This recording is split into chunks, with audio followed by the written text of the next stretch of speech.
Kota Surakarta atau Kota Solo, adalah salah satu kota, yang menjadi destinasi wisata para wisatawan, baik domestik maupun mancanegara. Data jumlah kunjungan wisatawan ke Kota Surakarta, menurut data dari bidang sarana wisata, Dinas Kebudayaan dan Pariwisata Kota Surakarta, terus mengalami peningkatan dari tahun ke tahun. Banyak tempat rekreasi, yang menarik perhatian para wisatawan, ketika berkunjung ke Kota Surakarta. Salah satunya adalah, Taman Balai Kambang, yang terletak di Jalan Balai Kambang nomor 1, Manahan, Kecamatan Banjarsari.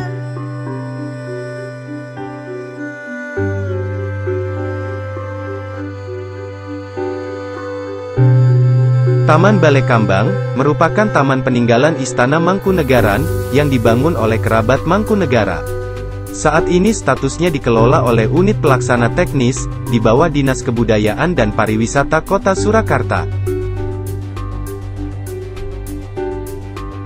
Dengan luas 9,8 hektar, taman ini dulunya bernama Partini Twin dan Partinah Bos.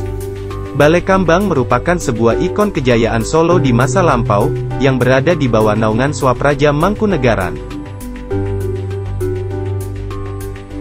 Taman ini dibangun oleh Kanjeng Gusti Pangeran Adipati Aryo Mangkunegoro VII, pada tanggal 26 Oktober tahun 1921. Balai Kambang adalah sebuah manifestasi dari kecintaan Paduka Sri Mangkunegoro VII, terhadap kedua putri tertua beliau, yang bernama Gusti Raden Ayu Partini Husein Joyoningrat, dan Gusti Raden Ayu Partina Sukanto. Dalam Babat Solo karya Raden Mas Said, diungkapkan, pada akhir tahun 1921, dibuka sebuah taman hiburan yang resminya bernama Partini Twin, yang artinya Taman Partini. Partini adalah putri raja yang tertua. Namun, masyarakat umum menyebutnya dengan nama Balai Kambang. Balai Kambang, berasal dari unsur bahasa Jawa, yaitu kata balai, yang artinya balai atau rumah, dan kambang, yang artinya mengapung. Penamaan Balai Kambang sepertinya berasal dari perspektif apung, yang akan dilihat pada rumah-rumahan yang berada di seberang kolam Partini, seolah-olah rumah itu mengapung, karena di depannya terhampar kolam buatan. Ketika awal didirikan, ada dua nama yang disematkan pada taman ini, karena taman ini memang terdiri dari dua bagian. Yang pertama adalah Partini Twin, atau Taman Air Partini, sementara yang kedua adalah Partinah Bos, atau Hutan Partinah. Di Partini Twin, terdapat sebuah kolam besar dan sebuah kolam renang, dengan dua buah balai. Balai pertama bernama Balai Apung. Balai ini digunakan sebagai tempat bersantai, berkumpulnya anggota keluarga kerajaan. Balai ini pula yang menjadi alasan penamaan Balai Kambang. Karena terletak di dekat sebuah kolam besar, jika dilihat dari kejauhan, balai ini akan terlihat seperti mengambang. Balai satu lagi, bernama Balai Tirtoyoso. Di masa lalu, balai ini berfungsi sebagai tempat berganti pakaian anggota kerajaan yang ingin berenang. Di depan balai ini, terdapat sebuah kolam renang. Namun saat ini, sudah tidak lagi dapat digunakan. Di kolam besar ini, juga terdapat jasa penyewaan perahu, yang dapat digunakan pengunjung untuk berkeliling kolam. Selain itu, pada waktu-waktu tertentu, kolam ini digunakan sebagai arena lomba pemancingan. Bagian taman yang lain, Partinah Bos, merupakan taman indah, yang menyimpan berbagai koleksi tanaman langka, seperti beringin putih, beringin sungsang, kenari, dan lainnya. Di taman ini, hidup dengan bebas kawanan angsa, kera, dan rusa. Pengunjung pun dapat duduk-duduk santai, di bangku-bangku yang disediakan di sekitar area taman.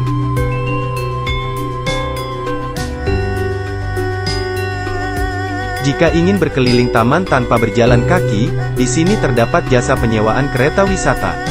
Ada kereta yang harus digenjot oleh para penumpangnya, ada pula kereta yang ditarik oleh kuda.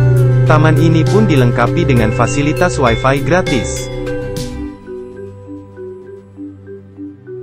Di bagian paling belakang, terdapat Taman Reptil Balai Kambang. Taman ini baru diresmikan pada tahun 2012. Hadirnya taman ini tidak terlepas dari banyaknya komunitas pecinta reptil yang berkumpul di Taman Balai Kambang. Karena komunitas tersebut tidak memiliki tempat yang tetap, dibangunlah taman reptil ini. Tidak sekadar tempat bersantai, Taman Balai Kambang juga menjadi salah satu tempat berkembangnya berbagai seni asal kota Solo. Di sini, terdapat dua tempat pertunjukan, panggung terbuka dan gedung pertunjukan. Panggung terbuka, mampu menampung sekitar 1.000 penonton. Panggung ini, biasa digunakan untuk pementasan sendera tari Ramayana, setiap malam bulan purnama. Pertunjukan ini terbuka untuk umum, tidak dipungut bayaran. Selain itu, pertunjukan musik keroncong, tembang kenangan, serta musik-musik lainnya pun, sering diadakan di panggung ini.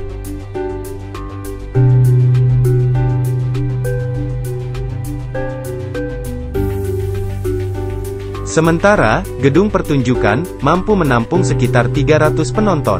Gedung pertunjukan ini, menjadi tempat rutin diadakannya pagelaran ketoprak, setiap Sabtu malam.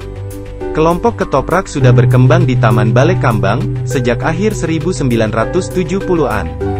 Bahkan, kelompok ketoprak yang berkembang di taman ini, mampu menghasilkan komedian ternama, seperti Nunung, Mamik Prakoso, dan Gepeng.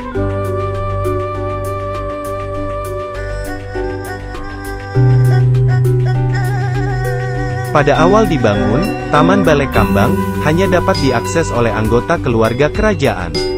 Baru pada masa pemerintahan Kanjeng Gusti Pangeran Aryo Adipati Mangkunegoro ke-8, taman ini dibuka untuk umum. Dalam perjalanannya, taman ini sempat ditinggalkan dan tidak terurus. Revitalisasi Taman Balai Kambang dilakukan pemerintah Kota Surakarta pada 2007.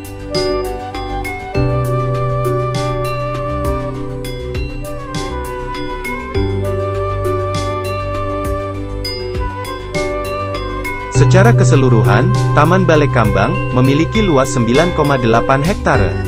Sampai saat ini, baru bagian barat taman yang selesai direvitalisasi, seluas 5,4 hektare.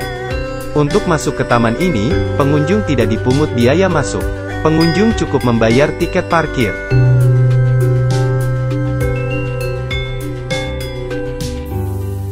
Kawasan Taman Balai Kambang adalah sebuah kawasan wisata yang di dalamnya terdapat sebuah taman air atau segaran dan juga sebuah hutan buatan sebagai taman kota serta bangunan-bangunan yang difungsikan sebagai ruang atau gedung pertunjukan seni sekaligus unsur-unsur pendukung lain yang berhubungan dengan seni dan budaya khas Kota Solo yang semuanya itu tergabung dalam satu wadah.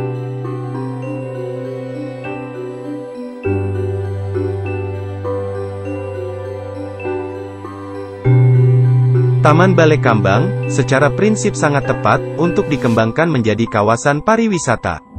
Hanya saja, potensi termasuk prospek dan kemanfaatannya, mesti diupayakan sedemikian rupa, hingga nantinya mampu menampilkan dirinya sendiri, sebagai sesuatu yang khas, dan memiliki daya tarik. Satu hal yang mesti diprioritaskan, adalah seni budaya, yang merupakan produk unggulan dari Taman Balai Kambang.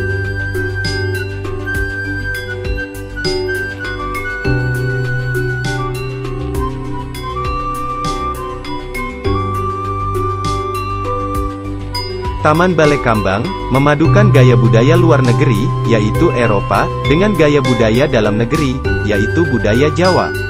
Dari segi fungsionalnya, sebagai ruang publik, yakni hutan hijau, yang terdapat di tengah-tengah kota, sebagai tempat penyerapan dan penampungan air. Dengan desain yang indah, Taman Balai Kambang akan mampu menjadi salah satu objek wisata unggulan di Surakarta.